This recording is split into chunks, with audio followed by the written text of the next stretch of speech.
We're speaking of the 20th of January. President Trump has now been sworn into office. We're talking about what's going to happen to the geopolitical landscape after inauguration. Already a few hotspots have ignited in the last couple of days. And on the 18th of January, Russia hit Kiev with a ballistic missile. On the diplomatic front, the UK has signed a historic 100-year defense pact with Ukraine. The deal also offers Ukraine security in case of a ceasefire and recognizes Ukraine as a future NATO ally. So what's next for war and peace? We're here with an esteemed guest, Colonel Douglas Macgregor. He served in the U.S. Army from 1976 to 2004, where he earned the Defense Superior Service Medal for his leadership during the 1999 Kosovo War. Welcome to the show. Happy to be here.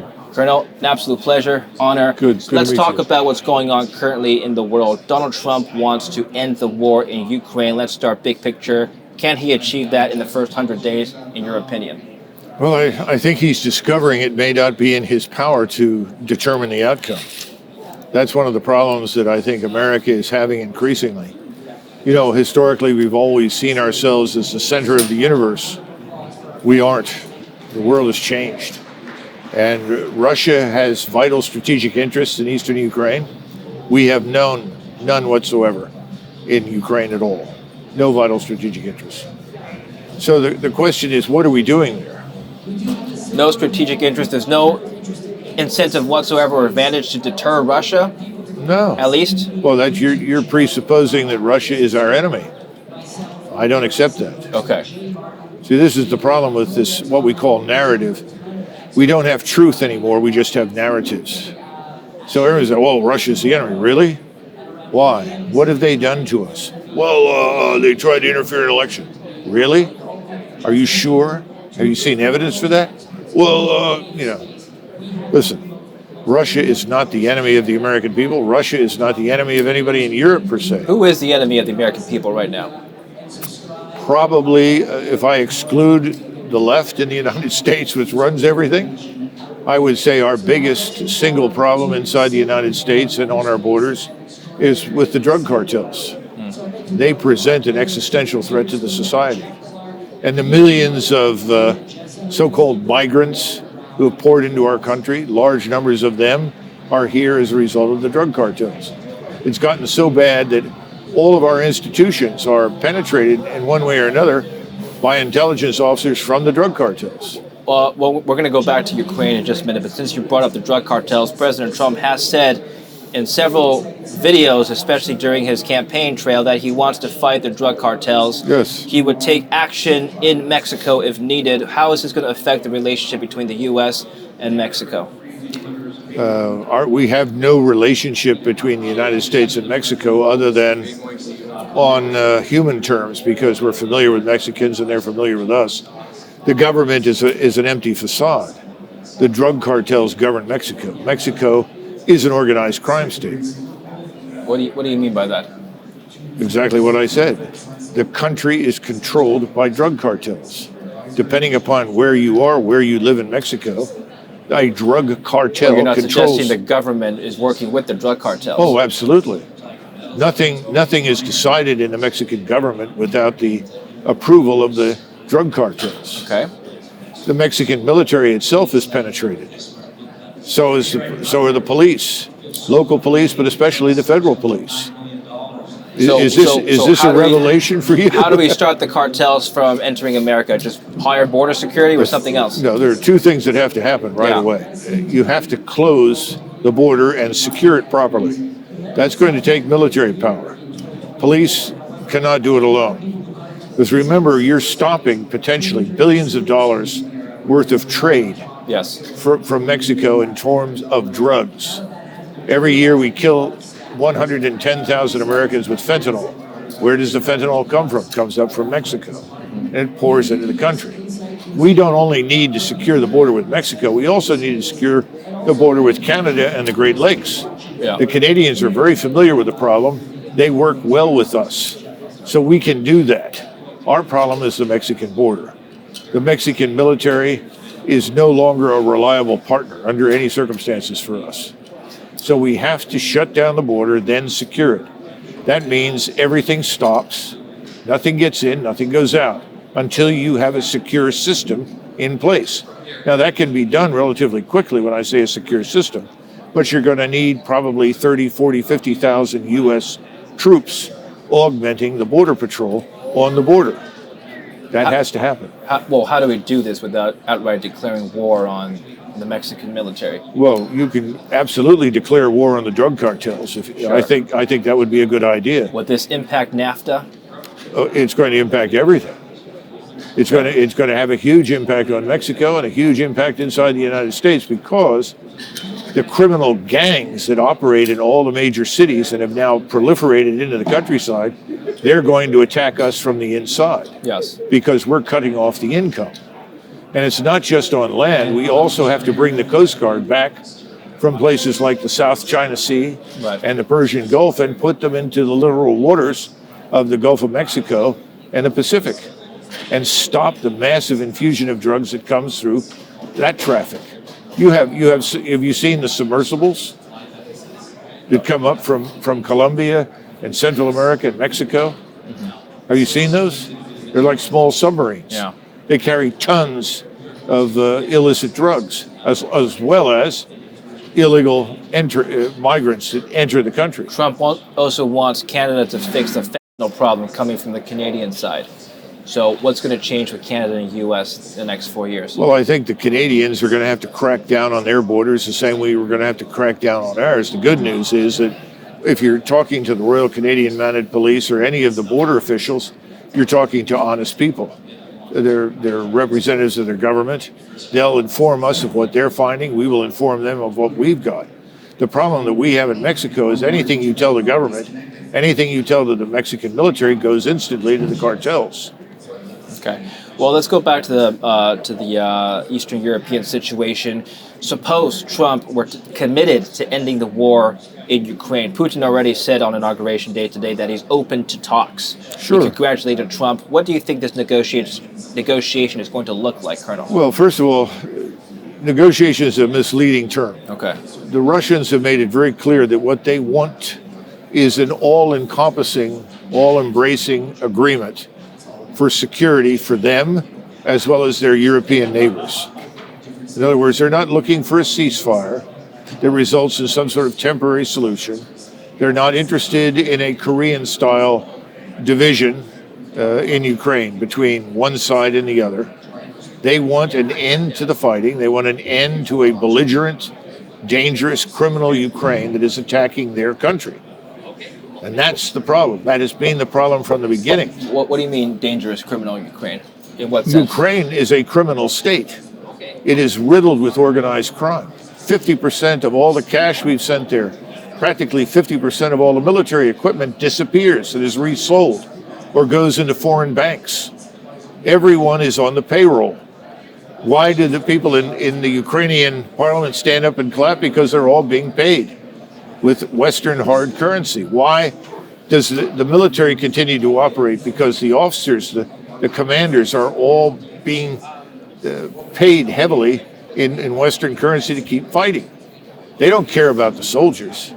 You've had 1.2 to 1.5 million casualties that are Ukrainian.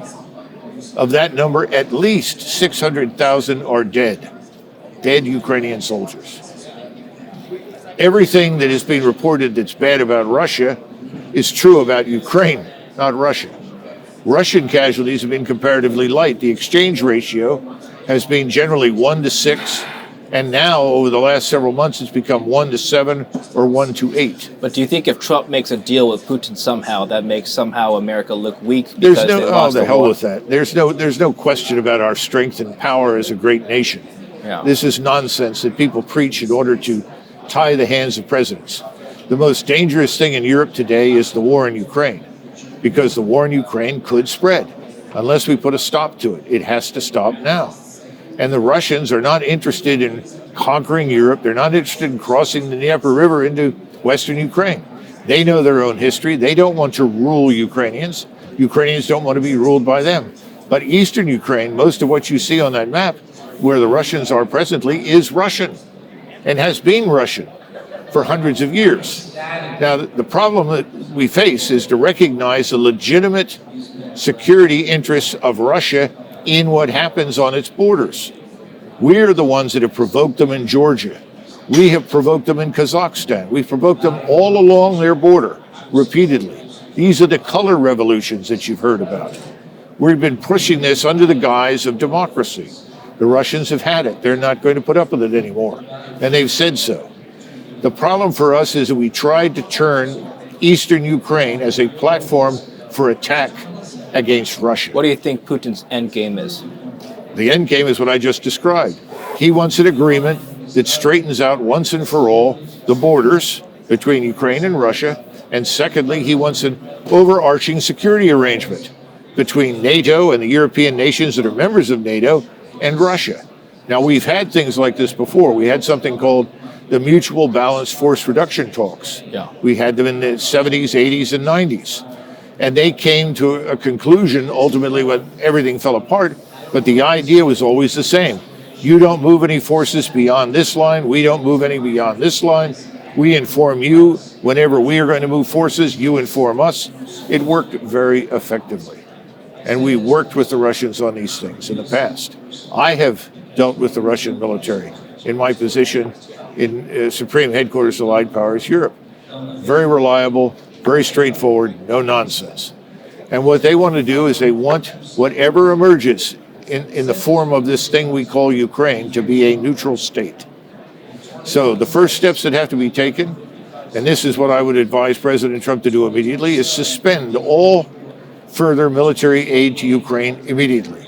As soon as that happens, the war is going to stop because the Russians aren't interested in advancing any further than they already have. And the Ukrainians will say fine, and they'll go home because they have nothing left to fight with. Somebody says to you, Colonel, the Biden administration has pledged to help the Ukrainians win this war. The military and financial aid that the Americans gave Ukraine was not successful in pushing out Russian forces out of the east. They've occupied the Donbass and other regions. How would you respond to that? Why were the military aid and financial assistances not enough to do this? Well, I just told you that 50% of everything that we gave them was stolen. But it wasn't. So it's not a factor of American equipment or aid not being sufficient. Much of the American and European equipment did not perform to the standards that people had anticipated. And it turned out that the Russian equipment in many cases was much better. That's not surprising. I mean, those things happen in wars. Is there a shortage of ammunition? A terrible shortage. We have essentially gone into our war stocks to the point where if we had to fight a war against another major power, we would be unable to do so. This is particularly true for missiles and rockets. We have no surge capacity in the scientific industrial base for the military. In other words, we can't do what was done in 1941 or 42 until Ford Motor Company stopped building cars. You're going to start building tanks, artillery, and so forth. We don't have that ability. And it's particularly true in missiles. Missiles are very complex devices. We don't have assembly lines set up with thousands of people that can rapidly turn these missiles out. The Russians do. The Russians have reinvigorated their industries that were left fallow after the Soviet Union fell apart. Yeah. The difference is they didn't dismantle them, they just shuttered them. Whereas we effectively dismantled our capability. So we don't have a surge capacity. So if we challenge the Russians on a purely conventional level, we will lose. We cannot replenish the stocks at sea. We cannot replenish the stocks for the Air Force. We're limited. 30 days and we're done. Well, do you think the next great war will be conventional in nature? I certainly hope so, because if it's nuclear, it'll be the last war. It could be cyber, it could be drones, it could be... You're going to have everything you can imagine but nuclear. Yeah. Nuclear, biological, and chemical weapons are off the table. Those things cannot be controlled. Anyone who tells you that a tactical nuclear weapon can somehow or another work because it's a small nuclear explosion is insane. Once that's detected, everyone will escalate quickly because the assumption is if I don't use my inventory, my arsenal, then he'll destroy it before I get to use it. So you don't even want to go down that road.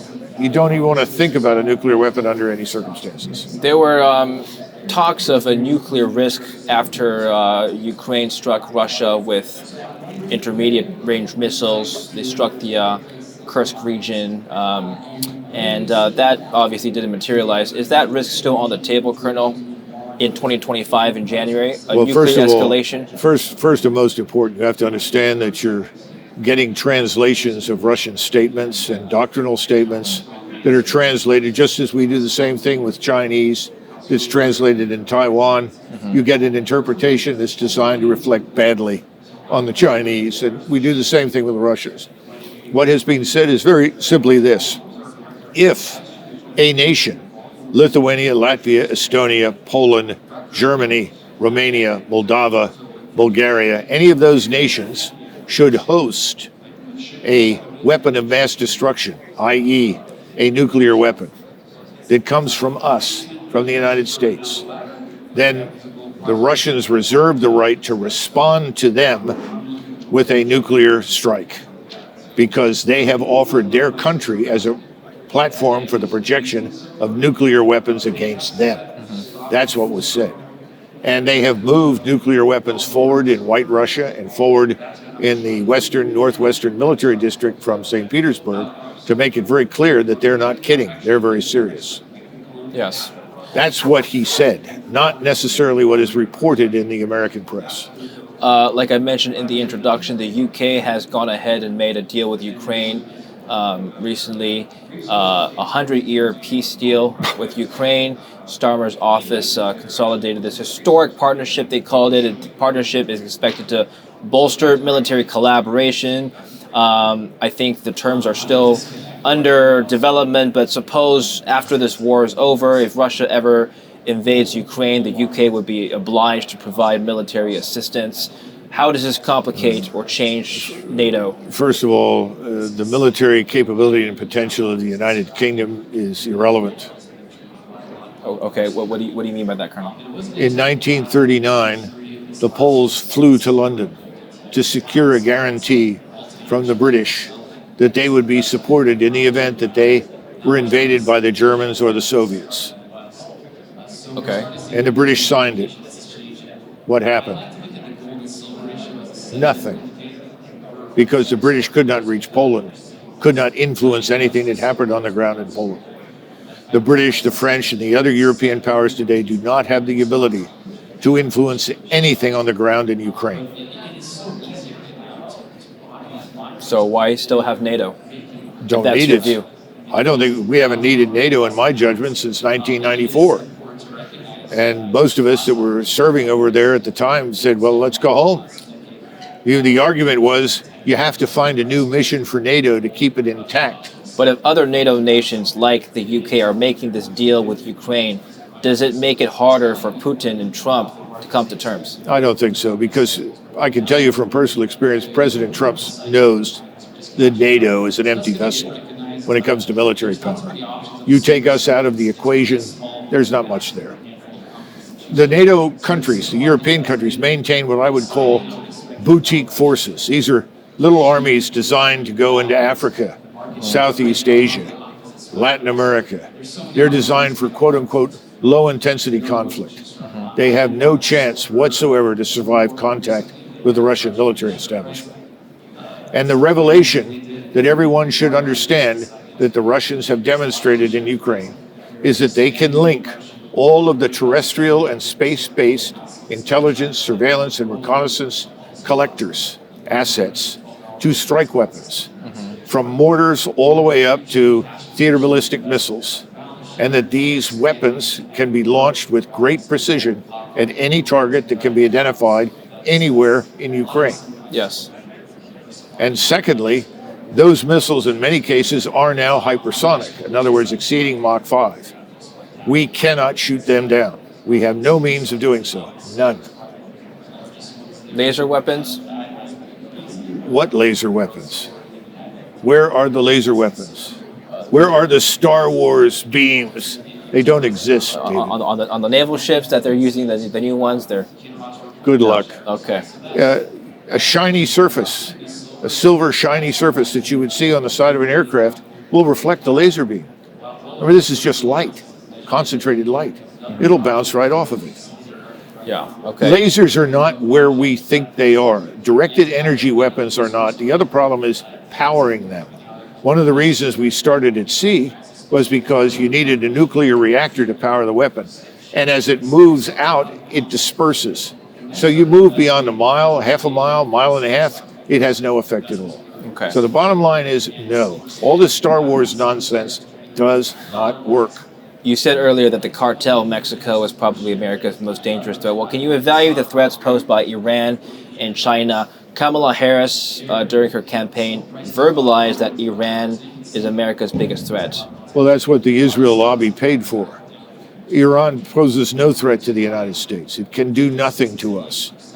We can pulverize Iran if that turns out to be what President Trump decides to do. So Iran poses no threat to us at all. Iran has been presented in this form to us by the Israel lobby, which effectively owns and operates the United States government. They control Congress. They control the Senate. They control the House. Listen to Bernie Sanders. Bernie Sanders is a Democrat, put forward legislation to stop aid going into Israel because he said, this is ridiculous. We're killing tens of thousands of women and children. This is not a legitimate war. This is mass murder and slaughter. And he got 15 votes. And after it was over, senators came in and said, oh, Bernie, you're right. I'd love to support you, but I can't. If I do that, the Israel lobby will destroy me. But you don't think that Iran could potentially destabilize peace in the Middle East? I'm just playing devil's advocate here. In the Middle East, thereby complicating America's power projection in that region. Our power projection into all these regions is being curtailed because of new technology. We're not going to be able to project power as we have for 50 years in the future. We're a legacy military force. Aircraft carriers, surface ships, we can't do it anymore because if you come within range of these missiles that you've seen used in Russia, they're going to sink us. America still has the biggest military budget in the world. How should that budget, in your opinion, be used to modernize the military? Well, the budget is too big. And almost half of it, if you start looking at where the money goes, results in a redistribution of income to various constituents and donors. In other words, you're not buying $1 trillion of military power. You might be buying a half of 500 billion in real military power. The rest of it, it's a wash. The whole budget is a catastrophe. That's why you can't audit the Pentagon. They keep trying to audit the Department of Defense. It can't be done. You have an acquisition system that Alexis de Tocqueville, who lived in the 1840s, would wonder at how complex and problematic it is. The whole system is defunct. We are operating under the 1947 national security legislation. That was designed to enshrine the way we fought World War II for the future. At the time, Eisenhower and many of his peers said, this is a disaster. Yeah. We don't want to refight the Second World War. We want to do things differently. But we did it anyway. So you're looking at a force structure that's designed for a war that will not be fought. You're not going to fight in the future the way you have in the past. That's very obvious from what's happening in Ukraine. We're completely unprepared for that. And the Ukrainians were trained by us and equipped by us and did everything we told them to do, and they've suffered horrific losses. They have no chance of winning whatsoever. And they couldn't win because our industrial base could never keep up with Russia's. And if we move to China, China's manufacturing base is equal to America's and Europe's combined. And their military industrial production is enormous. We can't keep up with that. If we try to build more surface ships, which would be an enormous waste of money, the Chinese will build far more than we have. I'm very happy the Chinese have wasted their time, money, and resources on aircraft carriers. That's a great place to waste money. Those things are defunct. In other words, we're still living in the past and we're building for the past. And we're doing everything that we think worked in the past. We refuse to see what's right in front of us in Ukraine. Let's talk about China for just a minute since you brought that up. The argument that China's military capacity and manufacturing capacity is tremendous, but quantity doesn't speak to the whole story. They might have produced a lot of ships, a lot of tanks. The quality is not up to par with the West, and certainly they don't have the same experience as the U.S. Army and military. How would you respond to that? Frederick the Great of Prussia, brilliant military commander, was stopped by one of his senior officers, said, I see that you promoted this colonel to general. He doesn't have the kind of experience that I have. How could he possibly succeed? And Frederick the Great said, well, if I was promoting on the basis of experience, I would promote my mules, who have seen more action on campaign than anyone. Listen, experience is overrated. Okay. We thought we were superior to everybody in both wars, and then we got an education from the Imperial Japanese Navy and from the Germans. I think that's the wrong way to go. What I'm trying to tell you is that we need to retrench. We need overhaul. And as far as China is concerned, setting aside, first of all, whether or not they're building this, that, or the next thing, this obsession with the Chinese attack makes no sense. Where's the evidence in Chinese history for all of these offensive wars that they're prepared to wage? You know, when I was doing business in South Korea, the Koreans took me to their museums. I saw what they had done. They said, we fought 70 wars against the Chinese. We only lost 3 of them. Now, how could the Koreans do that? Because the Koreans are Mongols. Okay. The Mongolian peoples are warlike and vicious and dangerous if you arouse them. China is not a threat to us unless we provoke China. And if you look at their investment in military power, it's designed to keep us out. Right. We call this anti-access. Yes. They've got it. Is Taiwan the Asian Ukraine? Is there any strategic interest from the U.S. to protect Taiwan whatsoever? No. We settled that issue, the one China issue, a long time ago. The Chinese on the mainland do not want to invade Taiwan. They do not want a war. What would it do to China's business interests around the world and across Asia if they suddenly decided we're invading Taiwan and dragging these bastards into China? It would be catastrophic. What are the Chinese better at than we are? Right. Business. So let's get real. That's not something they want to do. However, if we put missiles from the United States on Taiwan, the Chinese will attack, but they won't invade it. They'll destroy it. Yes. And that's what happened in Cuba. And the Russians withdrew it. The Soviets did. Yes. We need to stop this. That's 6,000 miles away from us. Yes. We cannot sustain a major war against a great continental power like China. Yeah. Can't be done. Final question, Colonel. Trump has indicated that he wants to purchase Greenland.